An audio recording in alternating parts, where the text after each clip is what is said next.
what a guitar! I don't get to see very many of these. This is only my second in 25 years. This is a Fylde. Yes, that's the way it's pronounced. Fylde, F-Y-L-D-E. An English maker of acoustics, and an important one. These are highly prized. In many ways, these are a product that parallels the output of John Larrivee in Canada, whom we've talked a lot about. Or in the US, we could compare them to Collings or Gallagher or Mossman, sort of small shop makers who emerged in the 70s, who built a reputation around attention to detail and craftsmanship outside the realm of the big manufacturers, using familiar shapes and designs, but taken maybe to another level.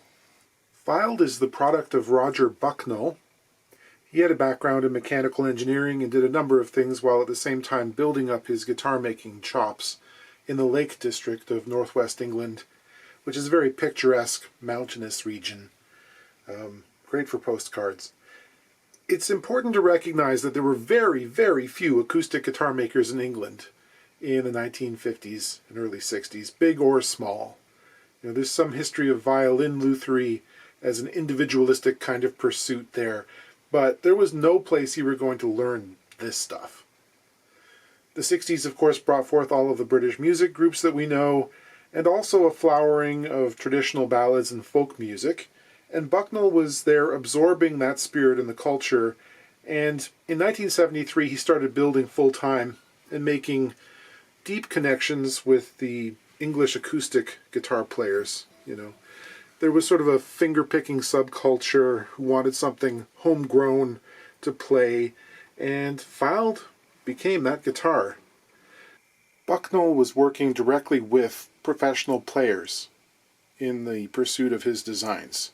People like Martin Carthy, John Renbourn, sort of the vanguard of modern British folk music. At the height of its production in the late 1970s, he was building about 1,000 guitars a year with his assistants and employees.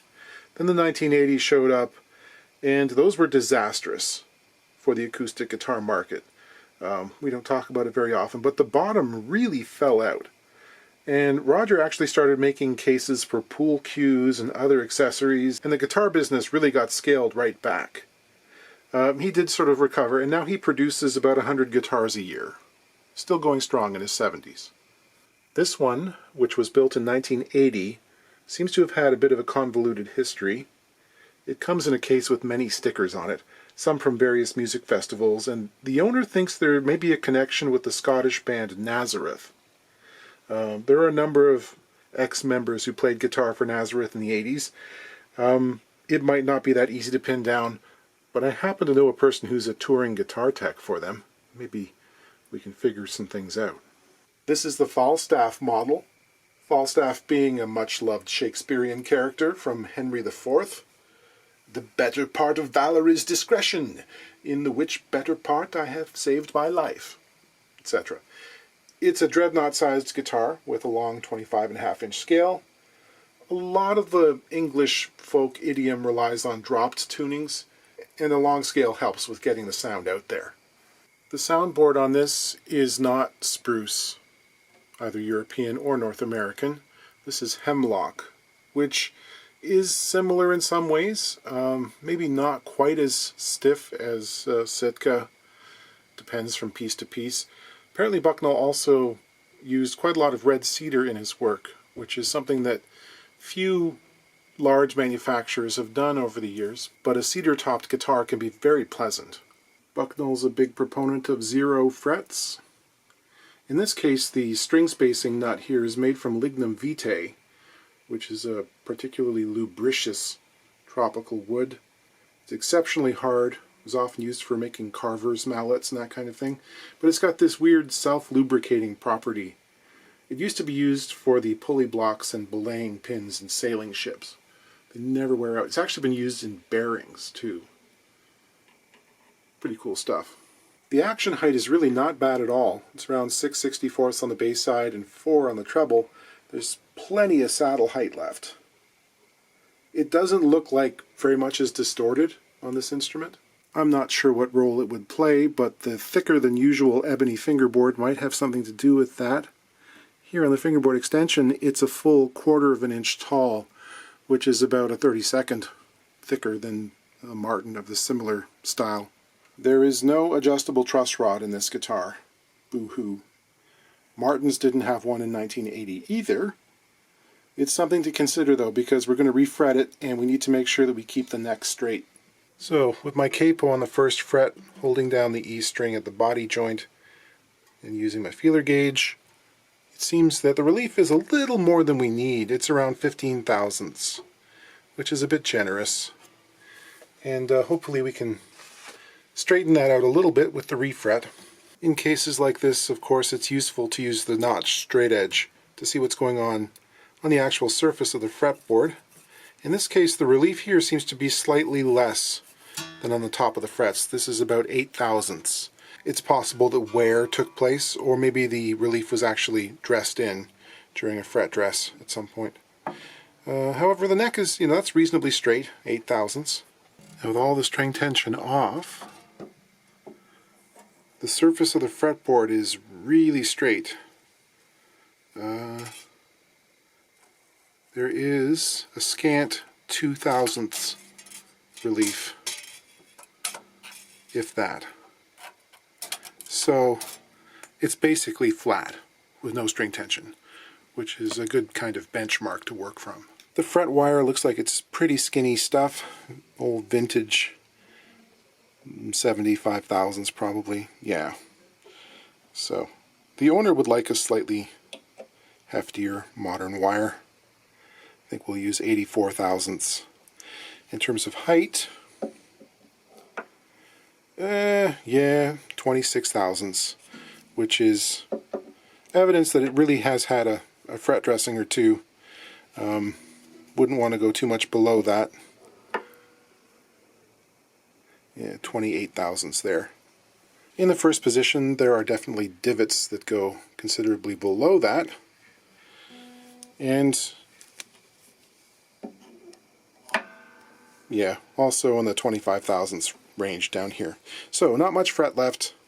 I suppose we'll probably have to put on a new 0 fret as well. Another thing to notice is this guitar intonates extremely well, and that's due in some part to the use of a full 1/8 inch wide saddle like a Gibson. That gives you plenty of room to move the intonation points back and forth to where they need to be. The neck's been carved with a pretty pronounced V shape to it. It's almost like a 1920s Martin. Quite distinctive. Feels good. Yeah, the pins fit really nicely. I'm keeping track of their order, so they go back in the same holes. Time to look inside. It's interesting, this has got a double X brace, not unlike early 1970s Gibsons. It's a little bit lighter than most Gibsons, but other than that, it's very sort of workman-like construction. Good, solid bracing. This currently has a K&K pickup installed, a transducer under the saddle slot, very familiar. I think this is an earlier model. The insulation on the wires there seems to be a bit thicker than what you get these days. There's also a blob of what seems to be like epoxy putty or something from a previous pickup installation next to the X brace there as well. On the neck block side of things, we can see a stout brace, which we might call the popsicle brace if this was a Martin, the one that's nearest to the block. It's probably 1/2 inch thick in the center and tapers out from there. That's to accommodate a thick section steel square tube which reinforces the neck and runs all the way along under the fingerboard extension and into the upper transverse brace.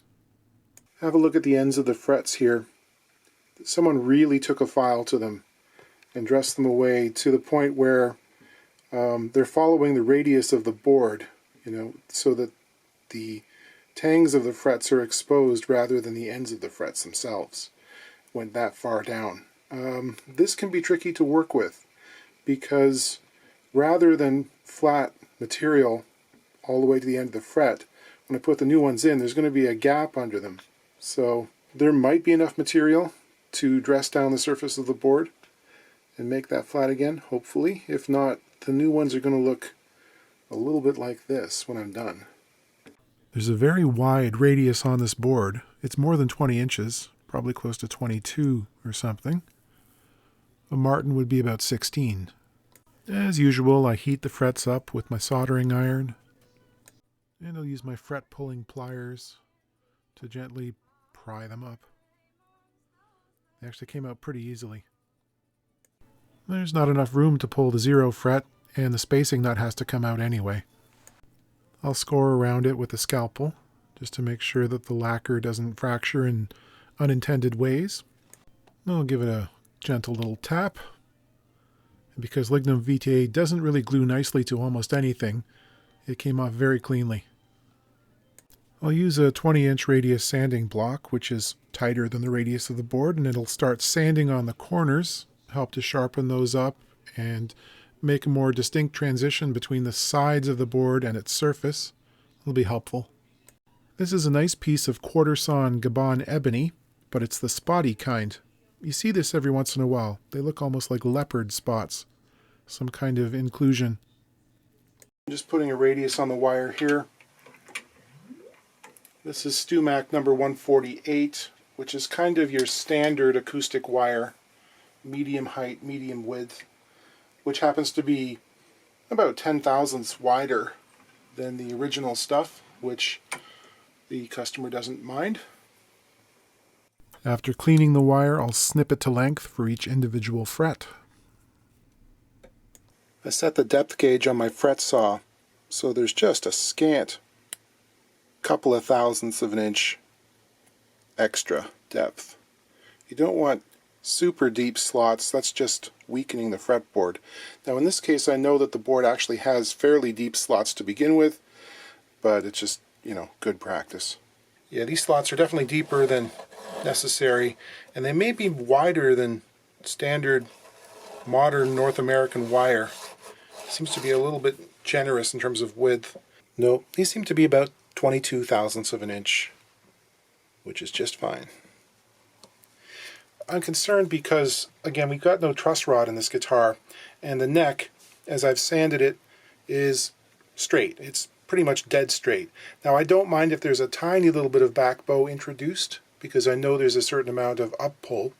However, I don't want to get into an exaggerated backwards banana situation. So I got to be careful I don't introduce too much lateral pressure from the frets into the neck. So to that end, I'm going to be continuously checking with my notch straight edge. And here's another tip for you newbies that's worth remembering. If you want to keep a board really straight, in other words, if it's like flat and you want to keep it flat and you don't want to risk a back bow, it's a good idea to stagger the frets as you install them. So you don't start at fret number 1 and work your way all the way up the board. You do, in this case, number 7, you go back to number 3, then you do number 14, then maybe number 2, and then number 9. And that sort of equalizes the forces somehow, rather than compounding the stress from one fret to the next and creating the back bow. This is a trick I learned in an article in the Guild of American Luthiers some years ago, and I thought, does that really work? And it actually really works. I don't have a 20-inch radius call for my fret press, so I'm just going to be hammering them in old school. So what would I be doing if I discovered there was a back bow forming? Well, I'd be taking the frets and shaving a certain amount of material off the sides of the barbs that are on either side of the tang. That would decrease the amount of force necessary to push them into the wood and cut down on that spreading effect. To support the end of the fingerboard extension, I've got my scissor jack engaged in there. I like to use a little bit of fish glue in the slot. This does a number of things. It's not technically necessary in most cases, but it does provide a pretty good bond between the fret wire and the wood surrounding it. It fills up any little gaps and tends to hold the ends of the frets down over the long haul. And this is conjecture, really, but I think there's a bit of a tonal difference between frets that have been glued in and ones that haven't. A lot of the time on this channel you'll hear me say, well, that could just be psychosomatic and there's no way of measuring it. It's something I've experienced and I like the effect, so I'll do it. And in terms of removing them, the fish glue poses no real problem if you use heat. to remove the frets, and I always do, and most of the people I know do. They come right out again. So the fret wire has been radiused to a radius, which is more extreme than the radius of the fretboard itself, so that when I put the fret wire down, it contacts on the ends first. And when I'm going to tap those in to start with, and that pushes the center of the fret up. It springs up a little bit, so that when I start tapping in the center and move out towards the edges, it's not only forcing the fret down into the slot, but also those little barbs on the tang are being forced outwards into the wood sideways, basically, to hold the fret in place.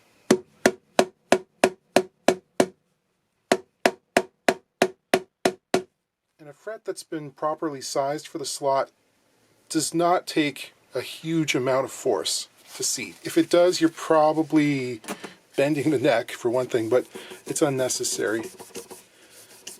They usually go in with not too much effort. Ebony boards are more difficult to fret than rosewood because they're harder, so the feeling is different. Different people use different styles of hammers. I've always used a plastic-faced hammer. I think it's nylon. Doug Proper, who's another repair person, well respected, uses two hammers. Puts one directly on the fret and hammers the back end of the hammer that he's holding. And he finds he gets a good sort of feel for it that way. And I don't know, just having the hammer always in contact with the fret wire seems to hold it down and, you know, removes any tendency for it to spring back. It's not something that I've ever experienced. I've always done it this way, so I'll probably continue. Snip, snip. Off come the protruding ends. I'm protecting the surface of the soundboard with a steel plate while I file the ends of the frets at a very shallow angle. Then I'll use a file holder, which keeps the angle very consistent from fret to fret. Makes them all look very uniform. I'll put some marker on the fret tops. Then I'll use the leveling beam with 220 grit paper, and this takes virtually one pass to get things flat and straight and touch all of the fret tops. And with a little more marker on the fret tops, I can go back and recrown them. This just reestablishes a nice circular profile to the fret. This leaves just a tiny thin line down the center of the fret, which gets smoothed away and polished using successive grits of abrasive. I'll do the same thing to the ends of the frets, using the sandpaper on a flat block. The very corners of the frets are still sharp, right where they meet the end of the fretboard. So I'll come along with a small safe edge file and radius those over. I also need to take care of the ends of the frets, which still slightly protrude from the edge of the board. So I've got a very small, thin file here. I'll gently file those away and use ultrafine micro mesh on them as well. And that's what they end up looking like. Very friendly against the finger. And put a fresh set of strings on, and we'll see what the new frets have done to the action. It will have lowered the action slightly because the frets are taller, which I think is a good thing on the bass side. We'll see what happened on the treble. If it's too low, I might end up having to make a new saddle. Well, the action turned out just about perfect. I'm really happy. On the treble side, it's still 4/64ths, 16th of an inch, 1.5 millimeters. And I think we can attribute that to the fact that I sanded the radius into the edges of the board, lowering them slightly. So that turned out great. Just looking at the clearance over the first fret here, and that is also just about perfect. On the bass side, the A string might come down a little bit more, and maybe the E. So let's measure that with feeler gauge. Again, I like to see that to start off with around 22 thousandths or 21 thousandths.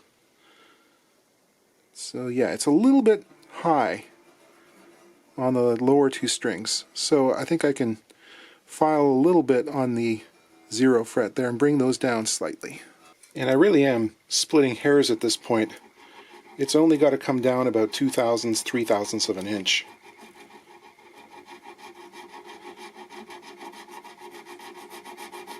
I do that with some marker on the fret top again, and experience has sort of shown me how wide the flat should be. If it's about half the thickness of the fret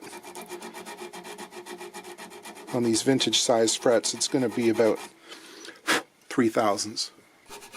Polish that back up again.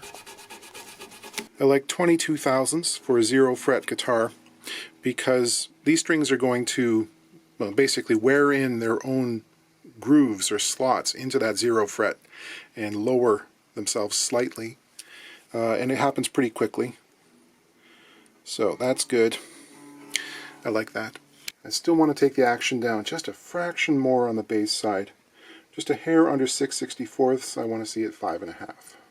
The neck relief is 7/1000, which I'm going to be happy with. That is half of what it was previously.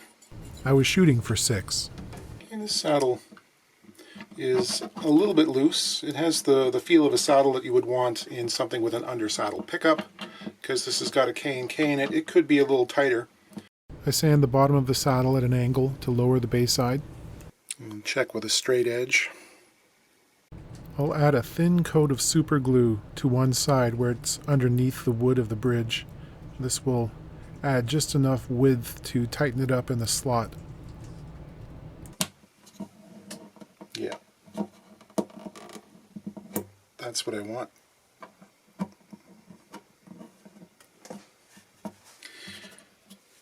And there we have it. Final action is about 5.5/64 on the bass side, which is like 2.1 millimeters, 1.5 millimeters on the treble, about 4/64, 1/16 of an inch. That's a good average setup for a guitar without an adjustable truss rod. It allows a little bit of room for swelling in the summer and sinkage in the winter, and should behave pretty nicely if the guitar is kept in its case when it's not being played. We in the Northern Hemisphere are currently slipping our way into the winter months, so it's time to start thinking about humidifying guitars that might need it, especially if you live in a domicile that has forced air heating. And don't store them near the wood stove either. Okay, this is an impressive guitar. It's got good balance, and it feels really substantial. I like it.